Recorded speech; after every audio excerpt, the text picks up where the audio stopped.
Ooh, credit cards. So if you've been around this podcast for a little while, you'll know that we here at the Debt Rebel Show, not a fan of credit cards. I personally do not have a credit card anymore. I have the very last credit card that my husband and I had. I have it cut up. It is in my backdrop or it's in my office, and we have cut it up and said, no, thank you. We are not using credit cards anymore. But that might not be where you are. That might be where you want to go. And so today I'm going to be sharing some tips about how you can lower your credit card interest rates so that you can create some breathing room, so that you can create some space to really dive in deep in your debt elimination process and give yourself that pause so that you can make the progress you need to, so you can get rid of it and say goodbye to it forever and move on with your life and not allow it to distract you from your family's goals, to eat up brain space, to allow you to lose sleep, to rob you of a amazing relationship with your spouse and your children. So today we're going to be talking about lowering interest rates. Why would you want to do that and how to do it? So stick around. Welcome to the Debt Rebel podcast, where we discuss the ins and outs of personal finance for families so you can eliminate the burden of debt, create financial margins, and learn a new way to interact with your money. I'm your host, Jewlz The Budget Nerd, and I have been in your shoes. My husband and I have paid off over $107,000 in consumer debt until we finally threw in the towel and decided it wasn't for us. Throughout our journey, we learned another way to do life without debt, and that's my hope for you. You can learn more about our story and see full show notes on my website, jewlzthebudgetnerd.com. That's JEWLZ, thebudgetnerd.com. Now let's dive into today's episode. All right, so I just got off office hours with some of the Debt Rebel community, and I just wanted to share because this came up as a topic of conversation in office hours today. So if you're not familiar with office hours, it's something that I host regularly to connect with you about questions that you have. So if you are a client of mine and you have purchased maybe the Debt Rebel starter kit in the past, or you have done a Savings Spark, the financial margin assessment, maybe you've done a one-on-one, those things are all available on my website at jewlzthebudgetnerd.com, JEWLZ, thebudgetnerd.com. And one of the things that you get with that is you get invited to office hours. And so I do all that over Voxer. You can either text in or send a voice memo with your questions and get answers to those things. So maybe you're working through what your action plan that you got from your Savings Spark and you're like, hey, I have a question about this. That's a great place to pop in and ask those questions.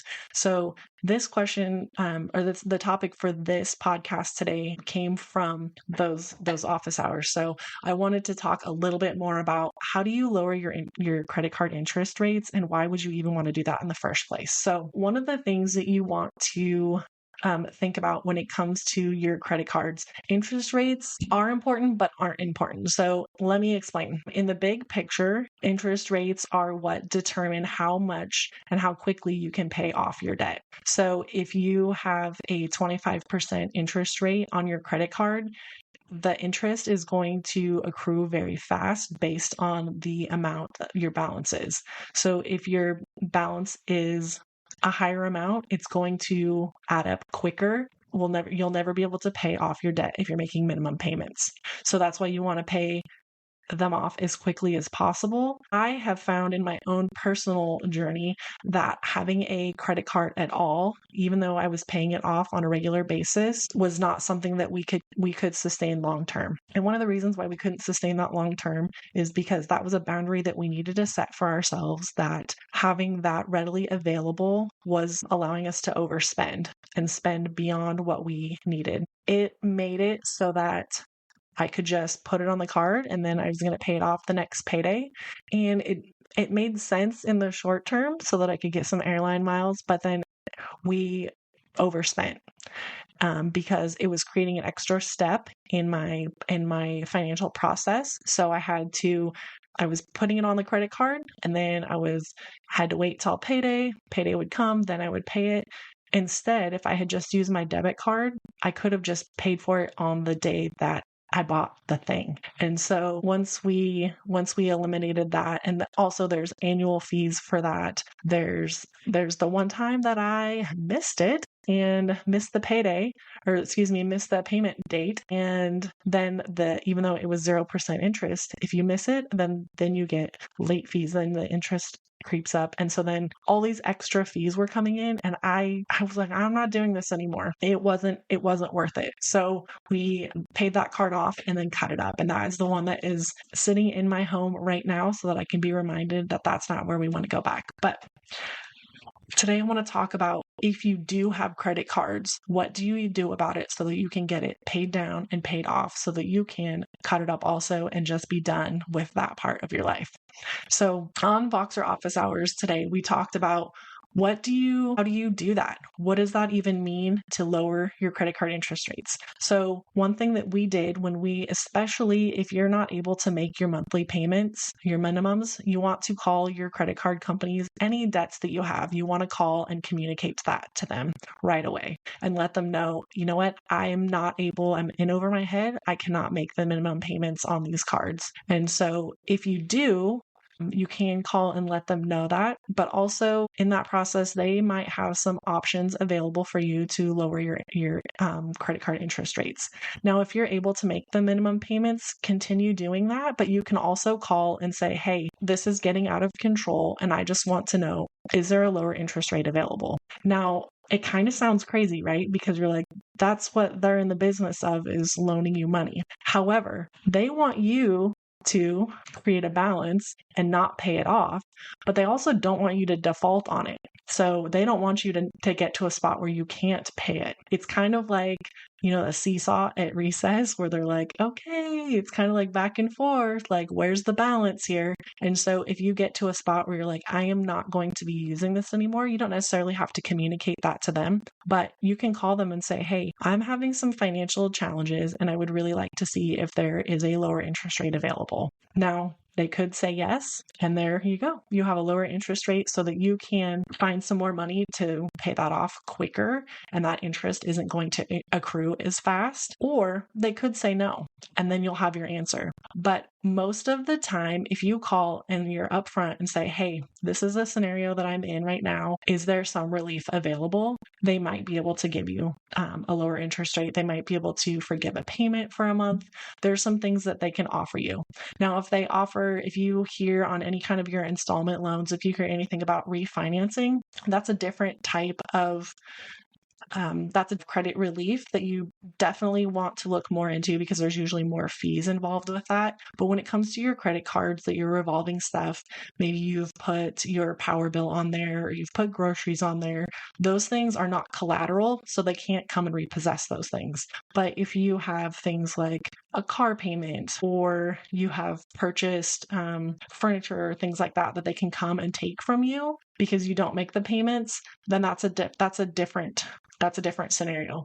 But if you have credit cards that you have put stuff on and that's not used as collateral for that payment, then call and see if that's available. And it can be very intimidating at first, but you know what? If you don't ask, like my dad always says, like, don't ask is as good as a no. So the worst thing they can tell you is no. And the worst thing that can happen is that you fumble over your words and you're like, I don't know what I'm doing, but here we go. Like, I'm having a hard time and I really just want to know if there's relief available. Know that they get these questions often, but most of the time people will not call because of whether it's embarrassment or shame, or they just don't know what to say. And it really is just asking or answering their questions, because they're going to verify your identity and make sure that you have the capacity to make decisions on that account. And then you just ask them, hey, I'm in over my head.